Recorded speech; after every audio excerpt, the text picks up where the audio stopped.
maybe the U.S. has a little more tariff money come in, and maybe we're able to save off a few $100 million, maybe $1 billion, maybe $2 billion, maybe $10 billion a year. Oh, it's a drop in the bucket versus the $6 trillion we owe, but fine. Okay. So the upside is we get a little more efficient. When you say we, what do you mean? As a country. Oh, so the country, but I don't feel any benefits. No. You don't get anything ever. As a country, it gets a little bit of benefit. So. Oh, so my psychology feels better. No, you'll feel like you won. Okay. Yeah, as long as you won. As long as I feel like I won, then they will give you a participation trophy and a certificate, but they won't actually send it to you. Oh. So they'll just tell you got it, but you'll never actually receive it. I see. But they'll say you got it. But how do I get credit for it? Oh, because they said so. I need to socially signal to everybody that I did a thing. Oh, you can put a flag next to your bio on your social media platform, and then you're signaling.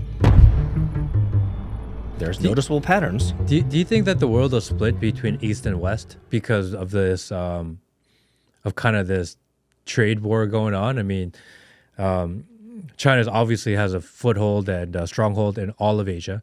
The Asian countries aren't going to drop the United States they're not going to drop the Chinese for the United States. They're just not going to do it because their economies are completely intertwined. You can't live without them in the West or in the East.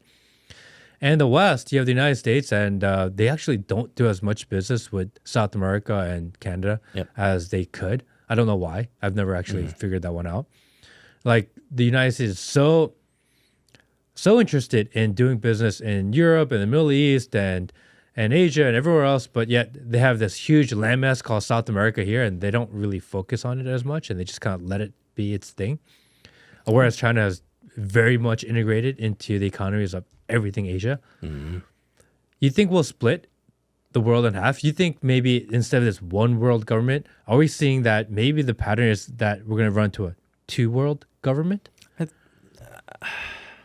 The only country in the world, in my estimation, now again, you and I are not diplomats, we're not economists, we're not global world leaders who kind of actually are on the ground to see it. But from my estimation, the only global hegemony is America, because we're the only one that has hundreds of military bases all over the world, right? So we're the only global power that has extensibility to each of these different countries. I mean, you don't see Chinese embassies around everywhere as much as American embassies, right? But we say like military power over and over again. But what we're seeing actually over the last many years, even decades, is that it actually doesn't do that much. Russia has a significantly larger military than Ukraine. They're still fighting. Israel's military is significantly larger than Gaza, but yet they're still fighting. Yeah. It's the United States couldn't win the Vietnam War. The United States couldn't win the Korean War. We haven't won any wars, actually. Exactly. Yeah, we actually lost. Then what is this whole, because of the military? It's a deterrence. So our military might is a deterrence. What we're actually doing is, have you ever read the book, The Diary of an Economic Hitman? No. Oh, so worth it. What we're mostly doing is economic espionage most of the time. I mean, I might offend some people, but it's okay. We're on that roll. I actually think what Trump did with...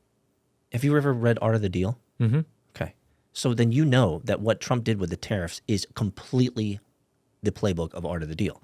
Say something outlandish, have everybody respond, and then walk it back. That's what he did. I don't give Trump a lot of credit, but I'm going to give him a lot of credit here, like a lot of credit. If you were to come to me 2 months ago, and said, Peter, Trump is going to tell every country in the world that they're going to accept 10% tariffs and they're just going to say yes, I'd look at you and say, fuck off. Trump can't just say everyone increase tariffs by 10%. They're just going to take it, bend over. No way. What happened? Trump came out and said 63%, 49%, 29%. Not everybody. Most of the countries were like, holy shit. Then he walked it back. Guess where everyone is at? 10%. He just pwned every country at a 10% hike. And he's leaving, China at 143 or 146? 145? Bro, that was like... But isn't that the one that matters? But don't Like, don't like, do we discount the care- credit where do we credit's care due. what- He just upped 10% on everybody. Meta level play, man. Meta level play. They all just said, yeah, fine. I can't do 45%, but fuck 10%, fine, I'll do it that. Is that the same thing that happened with Doge? Because they came out and said, Elon said, we're going to reduce federal spending by $2 billion. And then recently he was in a cabinet meeting that was recorded and he was like, I think we're going to save like a few $100 million. Yeah. So like, wait a second. You said 2 billion. Exactly. Now we're at a couple $100 million. Exactly. We're at like a completely different economy of scale here. Exactly. No, everything you just said is absolutely true. Are we actually going to be taxing every single country at 10%? No. But did they accept it? They did. But just a quick break before this video continues. If you haven't signed up for Soju yet, go check it out, soj.oo. It's a social discussion platform that we've created. That's where the community is hanging out. Definitely worth checking out, soj.oo. Also, if you're not subscribed to the channel yet, do it now. Okay, after all these games are played, where do we actually improve? Because the whole exercise of this is to make this country better. Yes. More self-sufficient. But what have we done to actually go there? Nothing. Not yet. Because it takes Not yet? It takes years to build infrastructure. I'm not shilling Trump here, by the way, guys. I'm just saying I'm pulling on this thread and continuing the line of thought. The pulling on the thread is everyone's sitting at 10%. Will they exactly be exacted for each country? No. Are we adding extraordinary pressure to China right now? Absolutely. Are we destroying businesses in China? Yes. My YouTube feed is filled with factories and because my world news type stuff and all these factories like we can't pay, like they're not ordering stuff from us, like da da da da. That's the short-term effects. I think the long-term effects now, because I'm no expert in any of this, but I think the long-term effects is that if China stops shipping stuff to us, the natural inclination of the upstarts and the assertive individuals of America will say, you know what? There's an economic opportunity here. They're no longer shipping us these plastic cups that I used to get for 79 cents. So guess what I'm going to do? I'm going to make my own for 59 cents. So It's not going to cost 59 cents. It's going to cost like $4. Fair enough. The goal is, though, at the meta level, is bring industry back. But this is the problem I have with that model, is that if the United States wanted to set up a new factory to create cups, this cup factory takes like 3 years to get online. Oh, yeah, more probably. This same cup factory in China takes a month. Not wrong. So they can last much longer because they can just build new businesses to adapt to the new market. But the United States moves so slow. Yes. And the trade surplus? There are factories that in Georgia that started building like years ago. Yeah. They're still in construction. Yeah, the SK Telecom one up here They're north. building forever. Yeah. I drive past it every month on going to racetracks. I just see it slowly being built out. Everywhere. There's these factories that have been going on for years. You go to New York, there's road construction that's been going on for years. Yeah, South Carolina, worst ever. Years. Constantly under construction. Haven't ever improved that fucking road.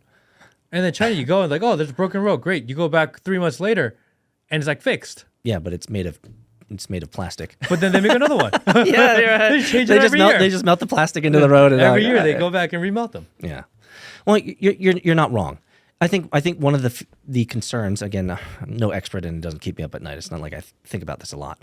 But I think one of the concerns is that the trade surplus in China is just going to make things worse here in America. They're going to flood us with ultra cheap stuff because they have to get rid of it, right? And so I think if I can take an analog, But okay, if China's stuck with a huge surplus of cheap shit, it's not usually China sending over a bunch of cheap shit because they don't send it when there's no one here. Well, they send it to Malaysia. They send it to Singapore. Well, and then the U.S. buyers go, holy shit, there's a bunch of cheap Chinese shit for sale for really cheap. Let's go buy it, keep our margins, and just flood the market. Resell it. It's always the ones that betray a country are always your own. Yeah. I think this is actually more important. Bro. It's never Yes. it's never an outside country or third-party country coming in and destroying a country. That's the psyop. It's always from within, selling out their own. Preach on. I love that this came up in this part of the conversation. 100%, Matt. I agree with you 100%. Are there enemies at the gates? Always. Yes. There's always enemy at the gates. But how you destroy a nation is always from within. You got it, dude. We've been sold out. Rarely do the enemy at the gate combusting through the gate. It's always someone inside that lets them in. It's obvious. We see you at the gate, brother. Yeah. It's always the selfish. It's always the selfish individuals like the Pelosi's who are just sucking us dry. How did you make $400 million? Good for her. I know. Good on you. Good on you. But California died during that period of time, by the way. So you got rich, Pelosi, but California died and ate shit all the way down. But it's always from within, brother. It's always from within. Because with all these tariffs, everything going on, I mean, they're just going to start moving around the world. Like this is what they did in the last time that Trump did this tariff against China, is that the factories over time didn't really slow down, and people just found ways to go around the system. And the people that implement that network of going around the existing system, because the U.S. government takes so long to react, they find loopholes, they go around them. And those ones with those relationships, they still make the same money, if not more.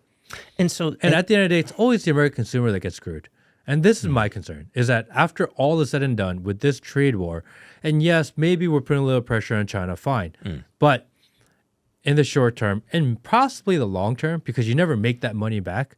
So if we pay more now and be like, oh, well, it's going to get cheaper later, great. But if you pay like 3x for the next year and it goes down 30% 3 years later, actually you lost in the long run. Yeah. And the reality is you're going to pay 3x now. It's only going to go down 3% next year. And when does American companies ever show up, be like, oh, yeah, our cost of goods went down, so we're just going to lower the price on everybody? Yeah, never. That never happens. Never happened. Once you set the new standard of what a new pricing model is, you don't go backwards. You don't walk it back? This is what we've seen through the last 4 years in inflation. Yes. Is that the price of goods got to a certain high, and they're like, oh, inflation is down, the price of everything is lower, but it's not. Yes. You got it. That's the new standard of what a Big Mac meal is, $12. It's never going to go back to $5 again. Never. Even if the cost of goods goes down, they're not going to be like, oh, yeah, McDonald's will be like, oh, yeah, let's just, since we're making more margin now, let's sacrifice our profits so that we're more fair to the American people. That doesn't happen. Never happened. So this is why I'm really not overly happy with the way things are being handled, because it sets the new price level. Yes, and what you're saying, if I can get our salaries and pay never are equivalent to that. Never. And if I were to pull on that thread all the way to its determinate end, it doesn't matter what we talk about. The machine will still run, is what you're saying. The little man will still get stuck with the bag at the end of the day. Always the bag holder. Yeah, always the bag holder. And at the end of the day, the dystopian future that we hope doesn't happen is still on track, timing-wise, to happen. I mean, let me say this: what you just said, I took to heart because what you said, I know to be true. You said this: man will find a workaround. Brother, say less. Always. It doesn't matter what the government does. The best business people in the world adapt to global situations. Exactly. And they figure it out regardless. Regardless. And the reality is that American businessmen will figure it out, will adapt. Yes. And the only thing that'll happen is that they'll get their profit, because you can't sacrifice your profit margin. Right. The cost of goods goes up. Yep. And I really wish that Trump had come out and he said, look, we're going to increase the prices because of these tariffs. We're in this fighting war. Hey, business people of the U.S., when we get the price down, you guys need to drop the prices. Yes. At least say it. Yes. Even if it doesn't happen. That would have been an indicator to business here. Look, we need to survive. We need to make our money. We have shareholders. We have stockholders, etc. But if the price goes back down, we have to go back down with it. I wish, at least for tongue-in-cheek lip service, they would have said that. Really? I don't know. You've compromised. So you'd rather be stuck with the blue balls and no happy ending?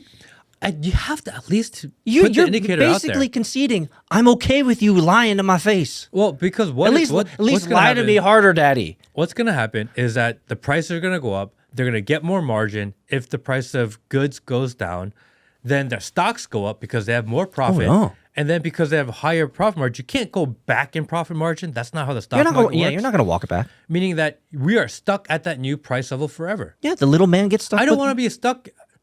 we're going to hit a $20 Big Mac and I'm going to be pissed off for the rest of my life. And I'm going to be that old guy going, remember when Big Macs were $5? Dude, we're already at an $18 burrito. It's crazy. $18 burrito downtown. Dude, and I remember when we bought burrito, fully stacked home wrecker burrito for $7. Dude, I was at LA 2 weeks ago and we went to some breakfast place and they were charging a $1 upcharge for every single egg that you order at breakfast. That dollar an egg extra you're paying in California, it's never going to go away. No. That's there forever. No, your egg breakfast sandwich is now going to be $17 forever. That's what it was. Until it... It's not going to be a $6 sandwich again. Dude, I'm so tired of buying $18 burritos. It's 2 eggs and a piece of bread and a slice of cheese. Why is that $17? Because the new water level has been made and it's never going to go down. I am so sick of this new norm, but we never get better. I know why. How is that better? I know why. I'm going to bring it back. It's because the white man's being eradicated. The more white people we have, prices will go down. Will it? I think that's the economic equation. Well, because it's also white people that are running these stock markets, running these companies, bringing up the price, making sure that their profit margins are protected no matter what, running into an industry where every year you have to grow no matter what. You have to have CAGR. If you don't, then your actual business goes down. Therefore, that, even if you have a good business model and it works and it's efficient and you are providing value and service to the world, unless you figure out how to squeeze more profit every year, you're actually a shit business. Why can't you just be a good business because you're a good business? Matt, because the incentives, the economic incentives and the economic motivators are not there. Come on, man. CAGR, compound annual growth rate. Yeah, CAGR. Right. I mean, that's all that matters in the stock market. So it sounds like we need to save the white man. But then we're going to live in a CAGR society forever? We'll have beautiful buildings. I mean, the U.S. buildings they built are pretty ugly. Well, that's because they're built by socialists. The white socialists? No, the Jewish ones. The Bolsheviks. Look, I think, the vast majority of the Bolsheviks were Jews, yeah. Yeah. I think this is my problem with what's going on. I get what he's doing. I think it is really ballsy. History will decide. In 3 years, we'll be like, dude, I can't believe he pulled that off. That was crazy. Or in 3 years, we'll be like, dude, what the fuck just happened? It's one of the two. They are gambling with our lives and our future. And it doesn't matter how well thought of an idea it is and how much modeling they did and how much they're doing it for the better good. It doesn't really matter because when you play this game at this scale, there are so many variables in place that are out of our control, out of his control. Nobody knows. This is like the ultimate business play. And as anyone in business knows, the bigger the risk, the bigger the tragedy that could follow. If it works huge. It works bigly. Bigger reward, yeah. If it doesn't work, it's done. Are you I don't know where it goes, by the way. It may work. That's a very axiomatic statement for you to make there, Matt. It sounds like the world is at stake. Is that what you're saying? I mean, we're talking about the global economy and the United States' role in it. What if, okay, let's do best case scenario, worst case scenario. Best case scenario is that China says, okay, we'll drop the tariffs on U.S. goods coming in and we'll comply. What do we gain? That's best case. What do we gain? Well, I didn't gain anything because I'm a pleb and I'm a little man stuck with a bag. Yeah. So I didn't get best anything. We get maybe the pricing back to where it was 3 months ago. Maybe the U.S. has a little more tariff money come in, and maybe we're able to save off a few $100 million, maybe $1 billion, maybe $2 billion, maybe $10 billion a year. Oh. It's a drop in the bucket versus a $6 trillion we owe, but fine. Okay. So the upside is we get a little more efficient. When you say we, what do you mean? As a country. Oh, so the country, but I don't feel any benefits. No, of no, that. no. You don't get anything ever. As a country, it gets a little bit of benefit. So Oh, so my psychology feels better.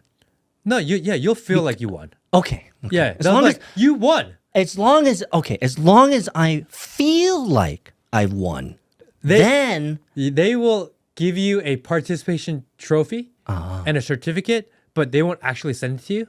So they'll just tell you got it, but you'll never actually receive it. I see. But they'll say you got it. But how do I get credit for it? Oh, because they said so. I need to socially signal to everybody that I did a thing. Oh, you can put a flag next to your bio on your social media platform, and then you're signaling. I've made it. You could say, Saved. we won. Saved. We won. I've done it, Matt. I've Yes. helped save the world. Yes. So that's the upside. Is that you get a participation trophy, and that you have to buy it and pay for yourself. And you have to figure out how to do it without using Chinese parts, but figure that out later. Yeah. But you need a trophy. But I can make sure that everybody on LinkedIn knows that I supported it. You can put the flag. That's important. Okay. As long as that gives me a boner. So you can do the flag. But that's really the upside of this. Maybe U.S. economy gets stronger and we solidify as the number one economy in the world, but we already are. So you're not really gaining anything. You're just protecting what you already had. Yeah. The downside is the world goes, do you know what? We're going to roll with those guys because they manufacture things cheaper, quicker, faster, and they're a lot easier to deal with, and they don't over-regulate us, and they'll let us do kind of whatever we want as long as we pay them. And the world goes that way, then we're like, that didn't really work out in our favor. Are you looking for seaside property in Shanghai right now? It's really expensive Yes, it is. because it is very hot in demand. Thanks for watching the clip. If you want to see the full episode, click here. If you want to see more clips, click here.